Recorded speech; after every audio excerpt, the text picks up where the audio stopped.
Thrill Me. This show is part of the Thrill Me Podcast Network. Experience more on Facebook and YouTube. An ale for me. And for my officers.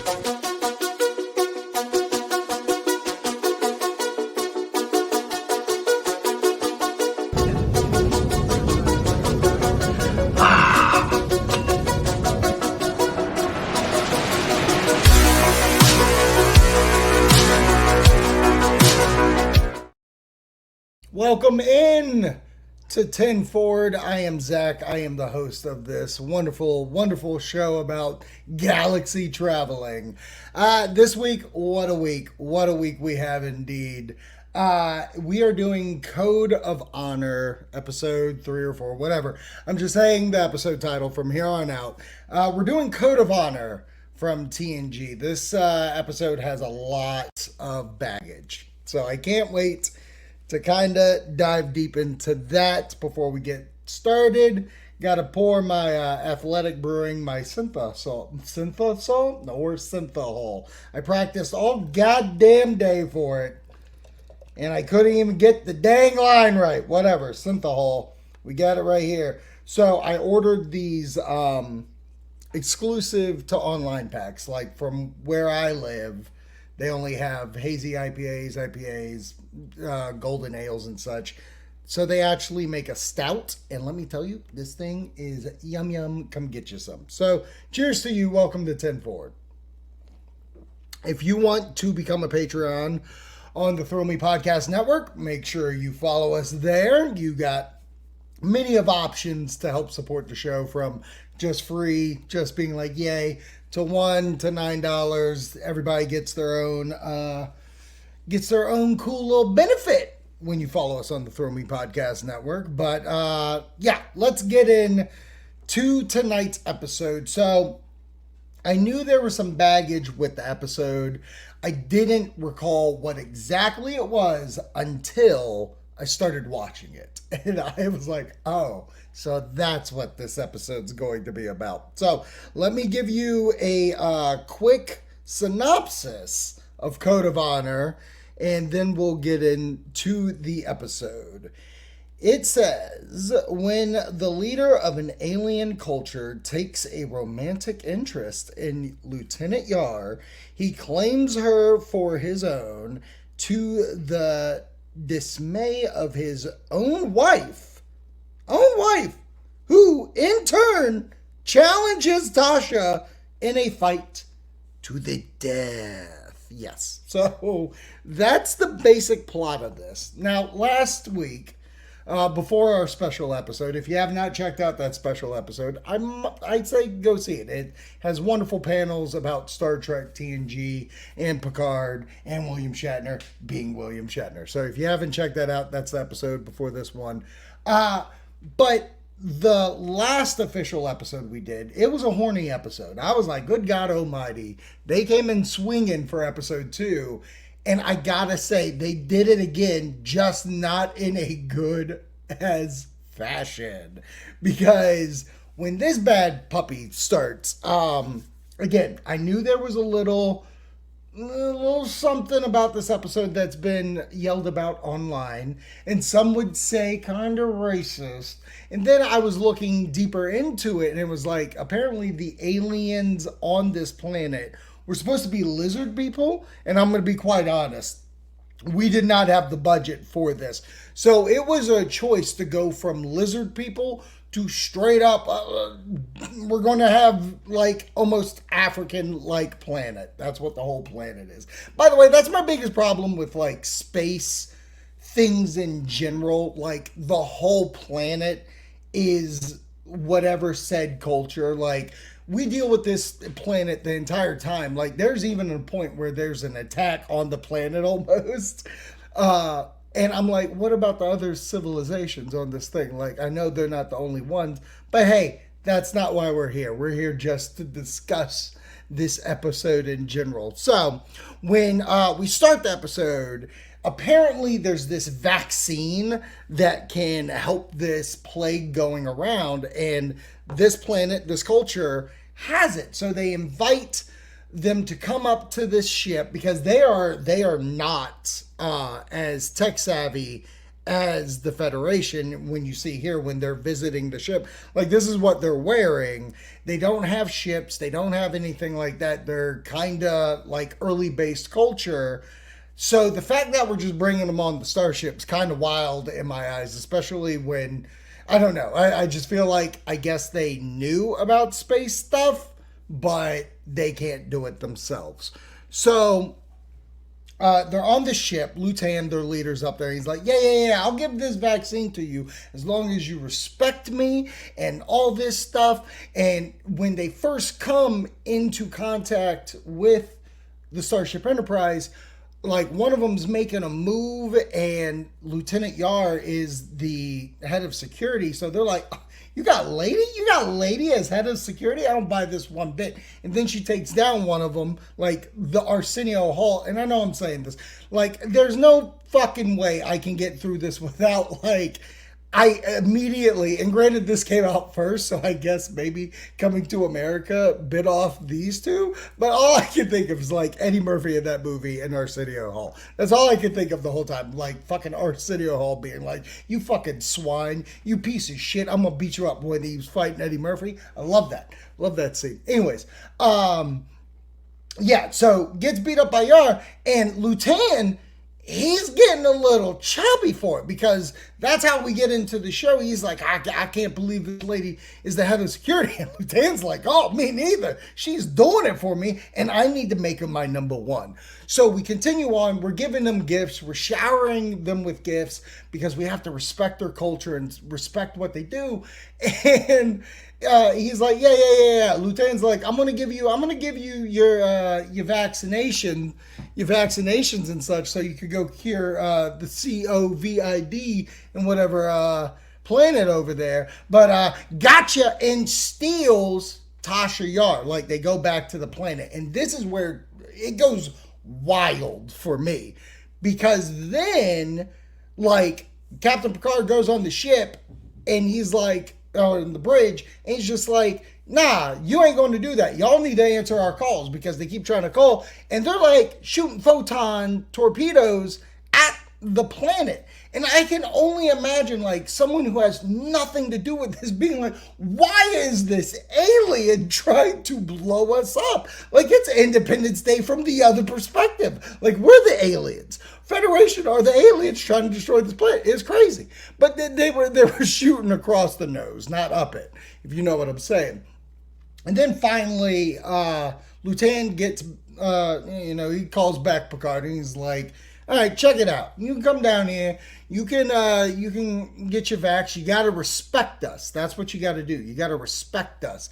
So he goes down there with Counselor Troy, and like, again, Tasha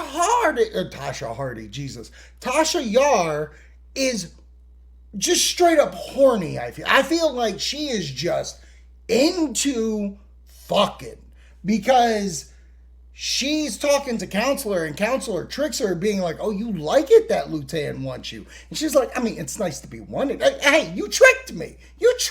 And I'm like, what the fuck are you talking about? You know this guy for like 5 minutes. And you're talking about how you get a lady boner because this guy's like, oh, I'm going to make you mine? Like, I kidnapped you. I took you from your state of being, and you kind of like it? I don't dig on this. And then during the entire presentation, they're still like, they're abiding by their like rules of respect and such like that. And it kind of threw me for a loop. So eventually, when he's trying to get Tasha back, Lutan's like, oh, nah, I'm going to make her my number one. Like, she's like, I'm going to make Tasha Yar now my number one. This man has a wife. She gets pissed off. She stands up and challenges Tasha Yar to fight to the death. And it's like, wait a second. She doesn't even want to be here because she is realizing, she's like, well, maybe I don't want to be here. I mean, he's good looking. I mean, look at him. He's probably strapping. But like, I can't be here.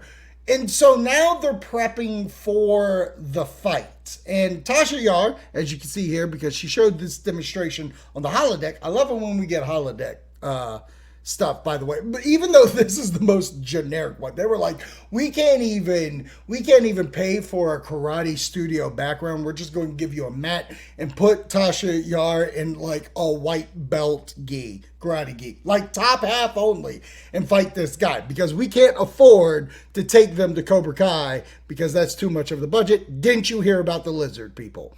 So Tasha Yar's training. She's like, I'm going to take her down. I ain't going to try to kill her. And during this, there's a plan on the ship. Like, what are we going to do to get Tasha out of this while also getting the vaccination like we need? Also, we're continuing the Wesley Crusher bit where, like, he's staying on the turbo lift.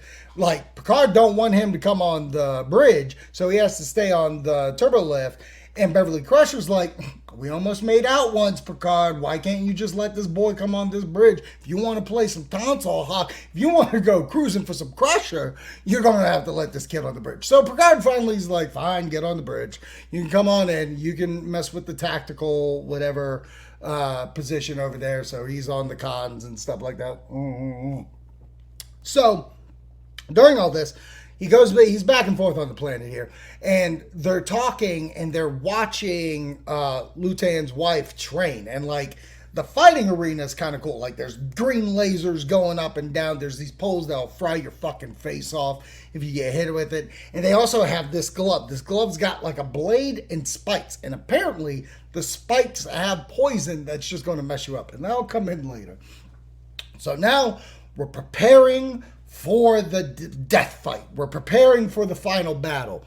And they're going at it. Tasha Yar and the wife are just going at it, moving within the lasers, hitting each other and stuff, hitting with the blade. And by the way, the stunt double camera work where, like, you can tell it's not Tasha Yar is kind of obscene. I don't love it. You can clearly tell, like, there's a dead-on shot of, like, her face. And I'm like, that's bad. You guys should have done that. So during the fight, and it was very Spaceballsy, I forget which one it was, but their glove comes flying off their hand, goes into the audience where everybody's clapping, having a good time, having a good time, enjoying the fight, enjoying fight night, UFC style. And the glove hits a guy. And at first I was like, oh, it mustn't be that bad. Or, like, is that bad editing? Did they forget what was happening? And he takes off the glove, like, ever so gently, like nothing happened. But then there's a puncture, and then he dies. That's it. He's gone. So these things, this is how real this glove is. We had to put stakes on this glove that can kill.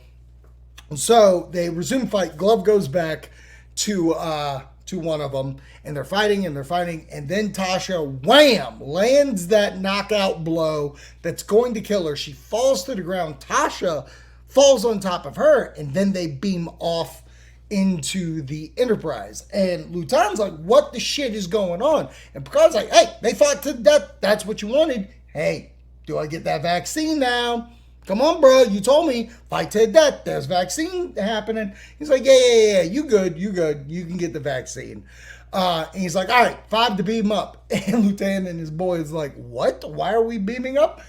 They go up, and then they go into the waiting room, the meeting room, if you will. And in there is Lutan's original number 1. And he's like, witchcraft! How is she alive? There's no way she should be alive. You tricked me. You duped me. Give me back my vaccination, you motherfucker.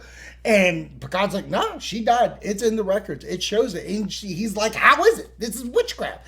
And Dr. Crusher's like, I'm a doctor. I'm such a good doctor. I achieve bringing people back from the dead. And then the wife goes, you have betrayed me, and now I want a new number 1. So I want my number 1, and it's going to be Arsenio Hall. That's my new number 1. And he's like, because she heard him yell out for her during the fight. And during the fight as well, you see Lutan's like, I don't like that you talking about my lady this way, but also I want that young Yar in me. So I'm going to forgive it. But now, boom, boom, it's switched on you. Now the wife is going to be with Arsenio Hall. And then she's even like, if you want my sloppies, you can have them, Yar. And she's like, nah, it's going to be complicated. Yar, why are you still trying to bang this man? Why are you still having complications? Like, in this episode, I am fully aware that Tasha Yar is just in Starfleet to bang aliens and not give a F about anything else, because she was about, I bet you they banged. I bet you there's some kind of script out there where they went to town and she took him to town, but she said, nah, I don't want that. So then the wife is like, all right, well now Sloppy, from 1, you're number 2, get behind. And even at the end, like, the number 1 like starts feeling her hair and stuff, and you can tell Luthen, he's pissed. He's pissed. He doesn't like it. So that's the end of that. Then the very end of the episode, we get Picard on the bridge. He notices Wesley on the comms, and Riker forgot. He was like, oh, I forgot. And he was like, it's all good, kid. You're good. Are we getting out of here, number 1? Warp speed this. And I caught something. And I don't know if it was said in the earlier episodes. I'll have to go look. I don't know necessarily. But in this entire episode, it's all about like, oh, she's my number 1. He my number 1. And then Picard calls Riker my number 1. Now, is this a sort of dominance that Picard is bringing on? Because even earlier in the episode, when Picard's like, oh, I'm going to this planet, Riker's like, I'll let you, and you saw these in the original episodes, he was like, I'll let you, but I swear to God, if you make me come down there to get you, I'm going to be pissed. So I wonder if this is Picard's way of being like, all right, I got you. Remember who's. You're my number 1. You're commander, okay? I'm the captain. I'm the captain of this shit. You're the commander, and you're the commander of watching my boat. Anyways, the episode as a whole, I don't feel it's terribly. Like, if they originally were like, oh, we wanted lizard people, it didn't work out, so we're trying to make a culture. I kind of get it. I think we're a little too on the nose, TNG, especially episode 3. So hopefully this is the lowest part of the bar, because I didn't love the episode. I didn't like the episode. I watched it. Like, I'll never go back to it. I'm very interested if we're just going to continue on this beat that TNG season 1 is just horny. Like, why wasn't the show just called Star Trek The Horny Next Generation? Because that's all I'm gathering out of this. We do get some good beats with Data trying to learn comedy. There's stuff like that. Like I said about Brent Spiner in the previous episode, seeing his panel, like, he's a funny dude, and it really does take like that kind of personality to be able to play this android, and I find that fascinating. I do like the fact that he has so much character, so much charisma, but has to hold back playing this. And there's a little Geordi stuff. No Worf. We didn't get any Worf on this episode, which I kind of find peculiar. I wonder why. I really wonder why. I don't like this. Yeah. Maybe we shouldn't have made this episode. Maybe this one could have been on the back burner. This one should have never been filmed. Jesus. Yeah, there's just too many like kind of red flags for this style. So hopefully leaving forward, it's not like this. If you plan on watching it, good luck. Let me know how you feel about it, because I'm very interested in thoughts. I'm interested to see how everybody else likes Code of Honor from Star Trek The Next Generation. This is 10 Forward. I am Zach. I didn't even go ham on this non-alcoholic beer. Looking forward to next week. My goal is to do 2 of these. As you can see, like, this episode is going to be 20 minutes. 25 minutes to 30 minutes is my goal for an episode. So I feel like I can crank out 2 of these a week, because 7 seasons of Star Trek The Next Generation, 4 movies, 3 seasons of Picard, and God knows by the time I get to all of that, what Picard sequel thing we get then. So that's the episode. Let's crank all these out. Tasha Yar likes to bang. That's the point of these episodes. Have a good one. Cheers.